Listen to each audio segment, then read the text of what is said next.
I study theoretical linguistics. Absolutely, Japanese language is unique as any other language, but Japanese language is interesting, especially if you're planning on coming to Japan later. I think you should also put the focus on learning language the way it is used. Can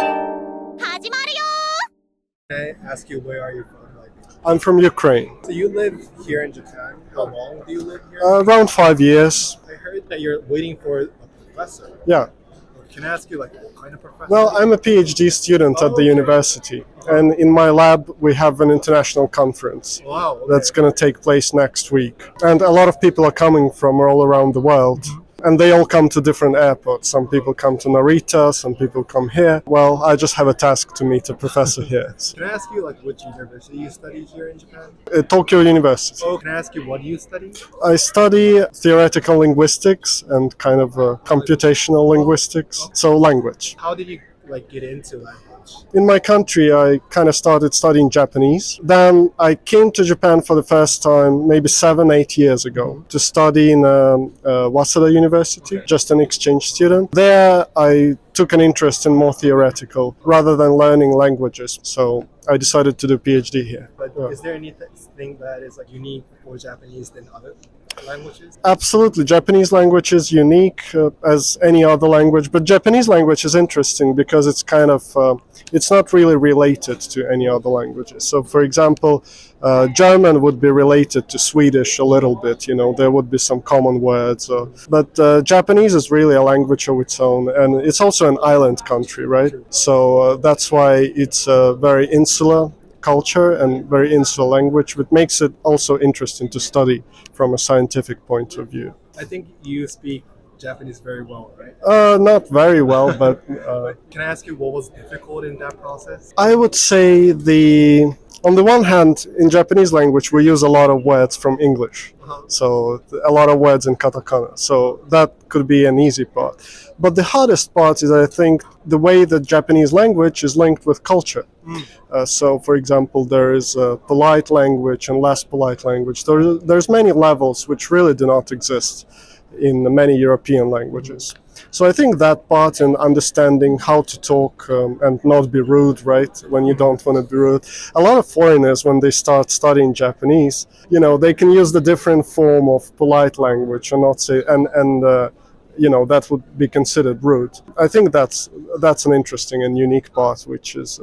I think you had that kind of struggle when you were learning Japanese, in general. Is there some technique, or is there any way to go through that process easier based on your knowledge that you earn after learning Japanese? How would I learn Japanese if I had to do it all over again? I would certainly try to be immersed in culture a little bit more. So I would say watching Japanese TV and trying reading books. And of course the communication. You really need to find a Japanese person which would be willing to teach you and be understanding of your mistakes, right?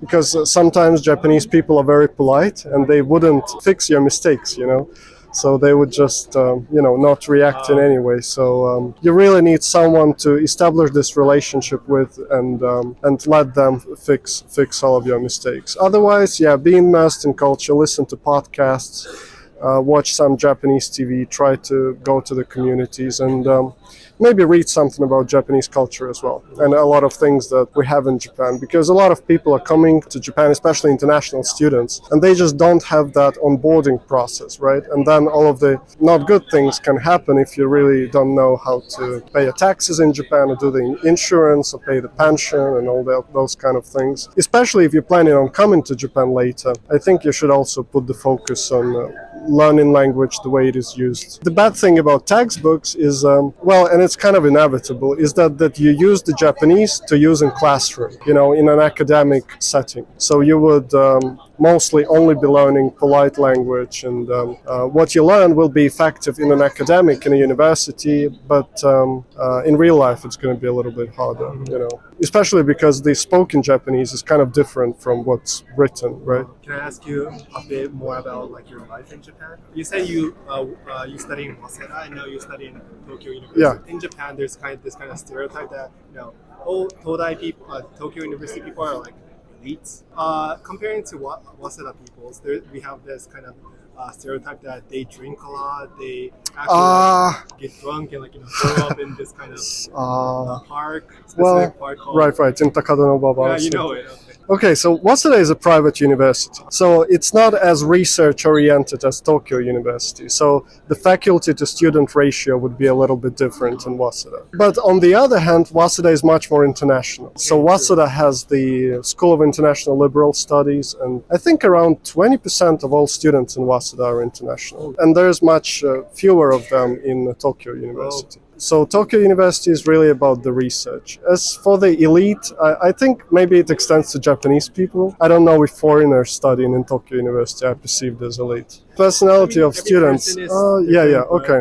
Waseda people, I really can't tell. I think they're more enterprise oriented. They want to go work at a Japanese company, and but Tokyo University people, they're maybe a little bit more research oriented. Otherwise, it's just the same people everywhere. You have to look at each person individually, and overall, I've had good experience in both universities, with one exception of Corona pandemic, because when I came to Tokyo University just when the pandemic started, kind of 2020, right? So I didn't have a lot of that social contact that I had in Waseda, right? Because we started to just take classes on Zoom, and no one talked to each other, everyone was scared. So there were not as many chances to really talk to other people, right? So socially, I've had more experience in Waseda, but mostly I think because of pandemic. And it's hard to really enjoy life in a way, knowing what my family is going through, knowing what my country is going through. Well, in what's going on in Ukraine. The situation continues, and you cannot keep the public attention on it forever.